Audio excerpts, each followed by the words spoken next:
سلامونه ملګرو، خدای دې وکړي روغ او جوړ به وئ. ملګرو تاسو ته پر موبایل سکرین باندې ښکاري چې ټول پروګرامونه دې ځای ته راغلي دي او دغلته سیټینګ تاسو پر خپل موبایل کې څنګه کولی شئ. هر سکرین او هر اپلیکیشن باندې چې تاسو کلیک وکړئ هغه بالکل راخلاصیږي.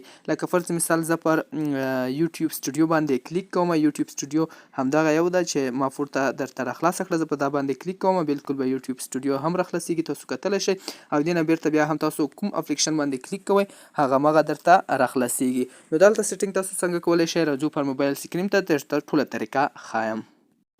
نو ملګرو دې لپاره به تاسو راشئ پلی سټور ته. پلی سټور کې به تاسو سرچ کې ROLLING ولیکئ، را به شي لښکته دلته به تاسو ته دغه بټن درته ښکاري، همدغه یو اپلیکیشن دا به را خلاص کړئ. تاسو ته ښکاري همدغه اپلیکیشن به را خلاص کړئ. دې سیټینګ به څنګه کوئ، را به شئ تاسو همدغه ما را ډاونلوډ کړی دی، را به شئ همدې ځای ته، را به شئ بیا پر سټارټ بټن باندې به کلیک وکړئ. کله چې پر سټارټ بټن باندې کلیک وکړو تاسو ته اتوماتیک ډول ټولې اپلیکیشنې راکولاویږي. تاسو کتلی شئ یا تاسو فرض مثال همدغه بټن باندې تاسو کلیک وکړئ، را به شئ تاسو عکسونه ورکوئ، دې ځای ته عکسونه راخلاصیږي.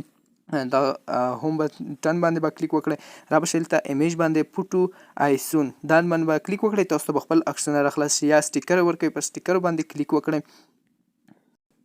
نو هر ایپ تاسو ته پکې راخلاصیږي. مزه بیا پر سټارټ بټن باندې کلیک کوئ، بیل ته یې آن کوئ، را به شئ پر همدغه بټن باندې به کلیک وکړئ، بیرته به آن شي، خپل حالت ته به واوړي. نو دغه بهترینه ویډیو ته لایک وکړئ، چینل در سره سبسکرایب کړئ